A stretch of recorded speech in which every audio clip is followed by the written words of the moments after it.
My wife used my PTSD against me in court, telling the judge, "He's dangerous."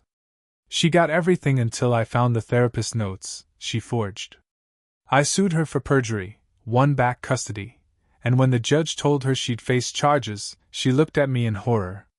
I just picked up my daughter's hand and said, "Let's go home." I'll never forget the day I walked into that courtroom, knowing my whole life was about to be ripped away. It was a cold, gray morning in Fort Worth.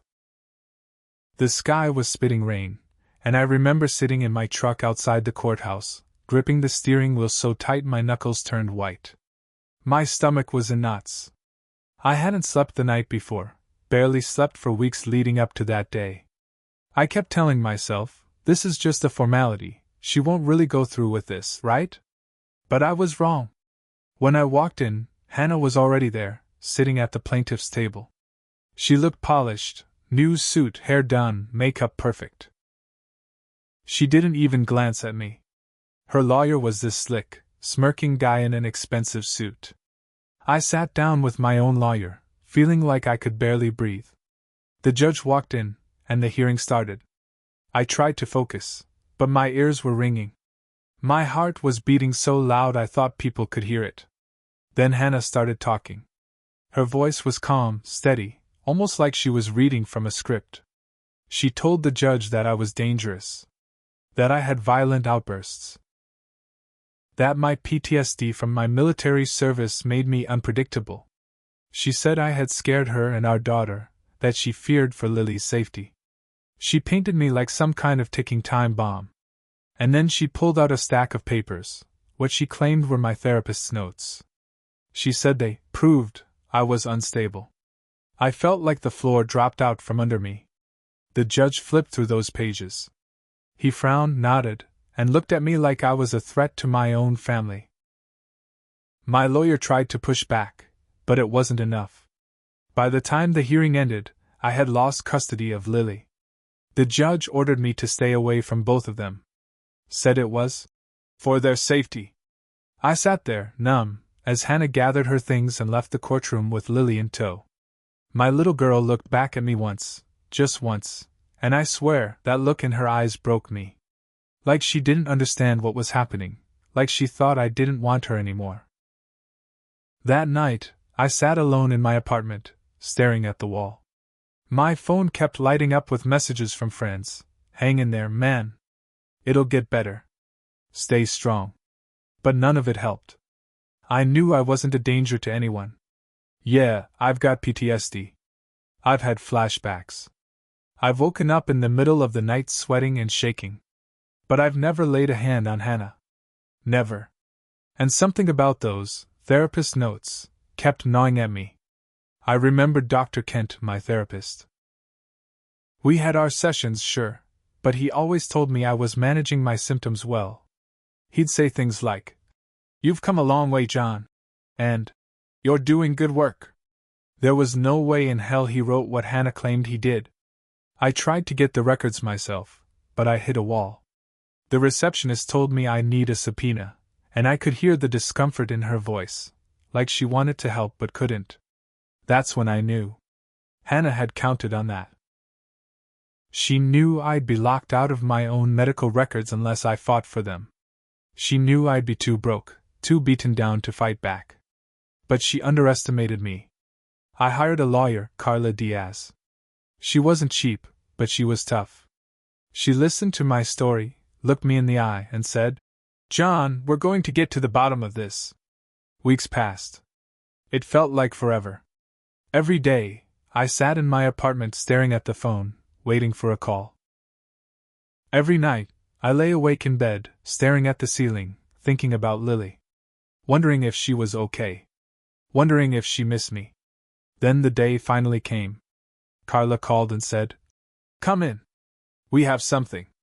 I drove to her office so fast I barely remembered the drive.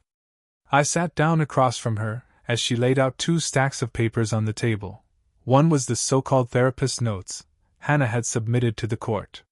The other was the real notes, straight from Dr. Kent's office. Side by side, the differences were clear as day. Hannah's notes were a mess. The handwriting didn't match. The dates were off, some listed sessions on days I hadn't even had an appointment. And the language, it was all wrong. Dr. Kent had always written in careful, clinical language. The forged notes were emotional, dramatic, almost like a movie script. My stomach churned. Carla looked at me and said, "John, we've got her. We can file for a new hearing." I sat there, shaking, overwhelmed. I couldn't believe it.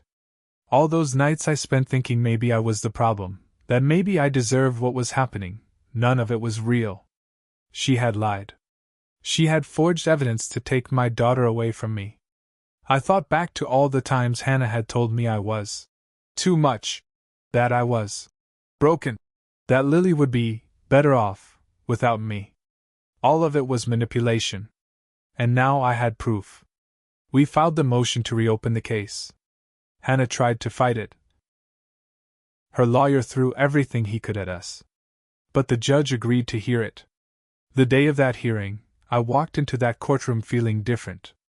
My hands were still shaking, sure, but I was focused. Ready. Carla stood next to me like a brick wall. When the judge saw the real therapist's notes, his face changed. He looked at Hannah, then back at me, then back at her again. His voice got cold, flat, and he said, "Mrs. Reynolds, these documents are fraudulent. This is perjury." Hannah's face drained of color. The judge told her he was referring her case to the district attorney for possible criminal charges. I sat there, barely able to breathe, as I watched her realize what was happening. She kept glancing at me, her mouth opening and closing, like she wanted to say something, but there were no words. The judge then turned to me, his tone softer, and said, "Mr. Reynolds, I'm granting you full custody of your daughter, effective immediately." I didn't even know what to say. Lily was brought in from the hallway, holding her little backpack. The moment she saw me, she ran across the room and threw her arms around me, sobbing into my chest. I held her so tight I thought I might break. Hannah just sat there, frozen, watching us. I stood up, looked at her one last time, and said, "Let's go home."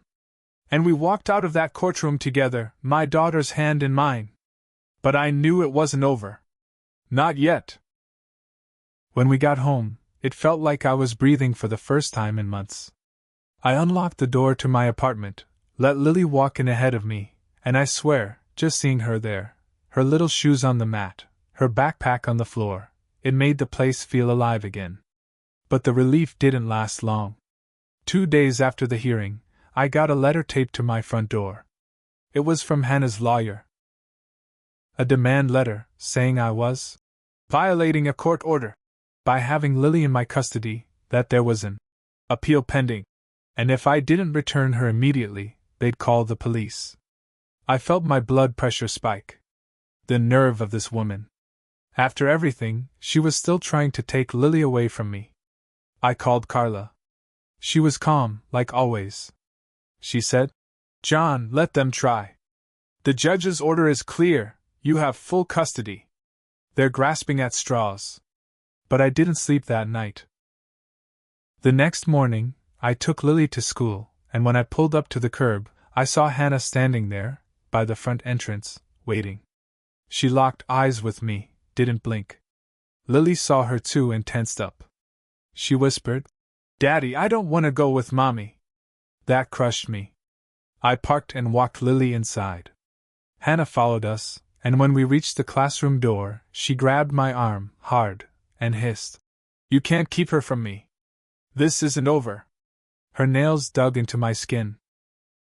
I jerked my arm away and told her, "Don't touch me." She laughed. Laughed. Like this was some kind of game to her. After school, I noticed someone tailing me in a black SUV. It stayed 2 cars back, turning when I turned, slowing when I slowed. I told myself maybe I was just being paranoid.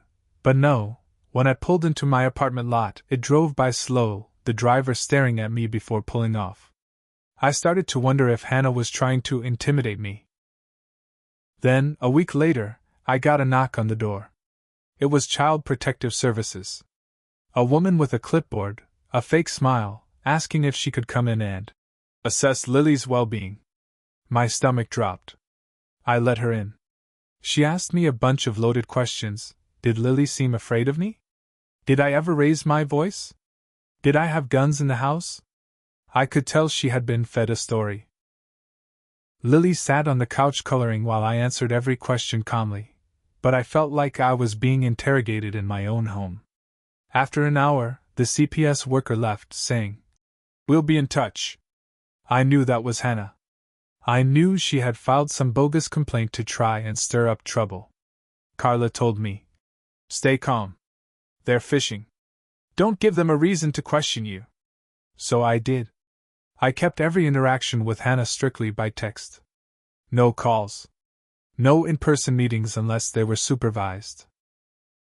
I documented everything. But Hannah didn't stop. She started sending Lily gifts, huge, flashy things like an iPad, expensive clothes, gift cards, trying to bribe her to buy her love. Lily started getting confused. She'd say things like, "Mommy says you're just borrowing me. She says I'll live with her again soon." It made my blood boil. Then came the twist I didn't see coming. One night, Carla called me after hours. Her voice was tight, urgent. She said, "John, there's something you need to know. I just got a tip." I sat up straight. She said, "Hannah's under investigation for more than just the forgery. Someone came forward, another parent from Lily's school. They claim Hannah tried to bribe them to say you were abusive in public. She's been trying to fabricate a case against you for months." I felt like the air got sucked out of the room. This wasn't just a custody fight anymore. This was a full-blown war. And then Carla said something that stopped me cold. "She's got a boyfriend, John. A man named Derek. He's been helping her behind the scenes, paying for her lawyer, probably the private investigator too. He has a record, 2 arrests for assault, 1 for stalking." My heart dropped. That explained the black SUV. That explained the threats.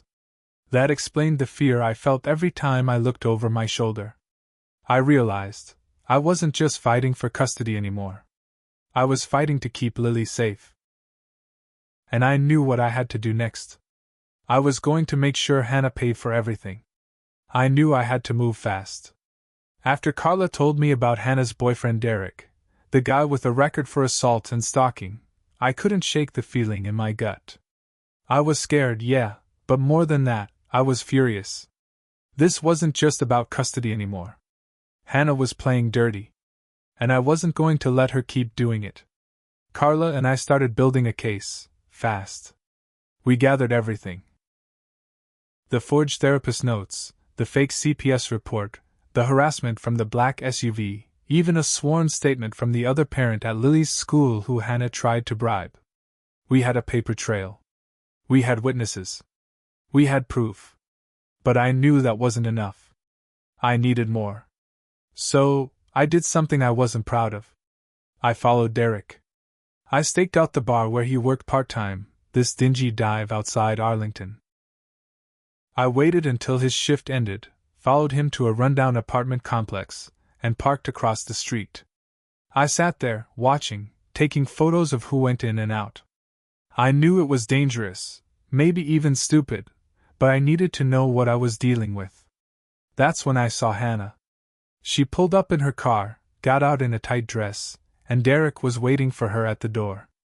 They kissed, right there, out in the open, like they didn't have a care in the world. I took photos. Every single one. But it wasn't just that. I heard them through an open window, arguing about money, about how Hannah needed to keep the pressure on, and play the victim. Derek laughed and said, "Once we get that full custody, we'll bleed him dry." That was it. I sent everything to Carla. 2 days later, we filed an emergency hearing, again. This time, I had everything. The judge saw the photos, the texts, the forged documents, the witness statements. Carla laid it all out, piece by piece, like a puzzle that finally made sense. And then the biggest blow, Dr. Kent testified. He confirmed that the notes Hannah had submitted were not his. His testimony was the nail in the coffin. The judge didn't just give me full custody of Lily. He hit Hannah with everything: a contempt charge for forging documents, referral to the district attorney for perjury and fraud, a restraining order against both Hannah and Derek. And then, the kicker. The judge ordered Hannah to pay all my legal fees, every dime I'd spent fighting this nightmare. I'll never forget the look on Hannah's face when the judge read the decision. Her jaw dropped. Her hands were shaking. She tried to speak, but the judge cut her off, cold and firm, and said, "You will be held accountable for your actions, ma'am." As the bailiff escorted her out, she looked back at me, tears streaming down her face, and said, "You've ruined my life." I just sat there, silent, staring at her. But here's the thing, she wasn't the only one who got hit with karma. A week later, I got a call from Carla. She sounded tense. "John, there's something you need to know.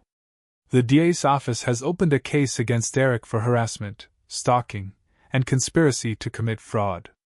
And," she paused, "they're looking into whether you could have done more to protect yourself and your daughter earlier.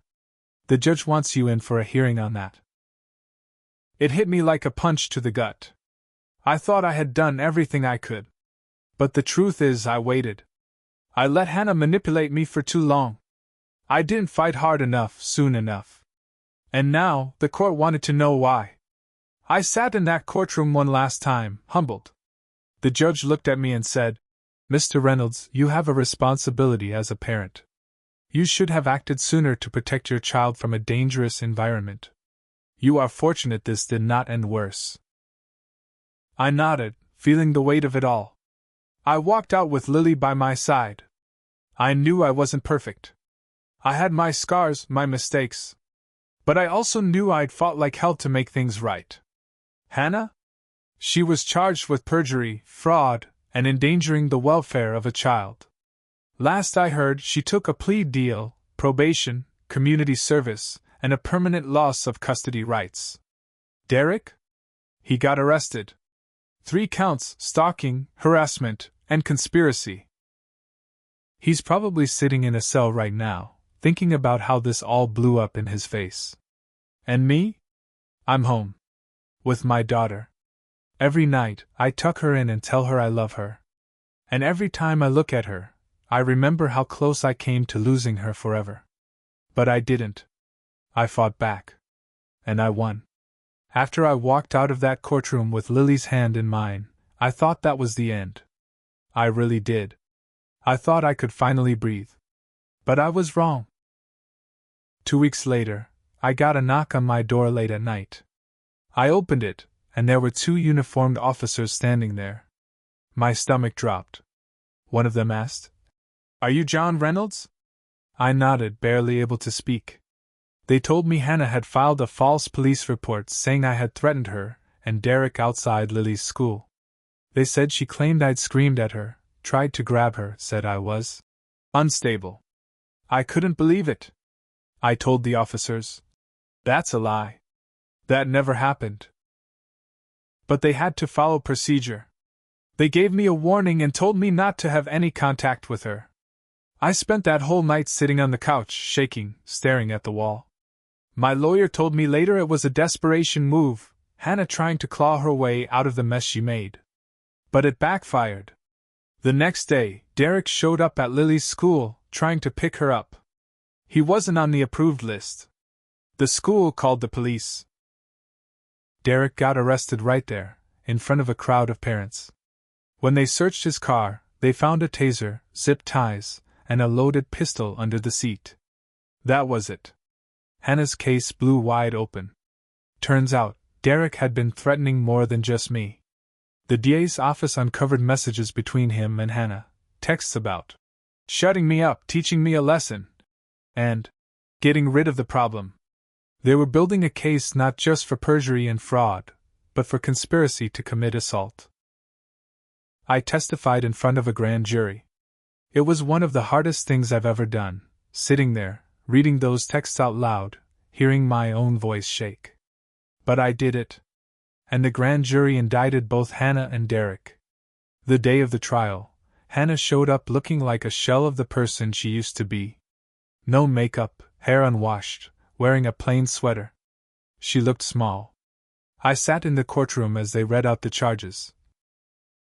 Perjury, fraud, conspiracy to commit assault, filing false police reports, child endangerment. Derek got hit with harassment, stalking, conspiracy, illegal possession of a firearm. When the verdict came down, guilty on all counts, I didn't feel relief. I didn't feel joy.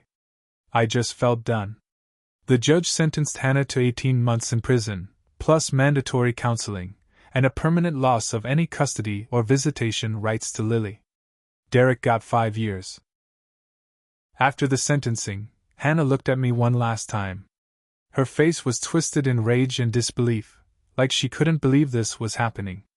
She mouthed the words, "You ruined my life." I just shook my head and said, loud enough for her to hear, "You did that to yourself."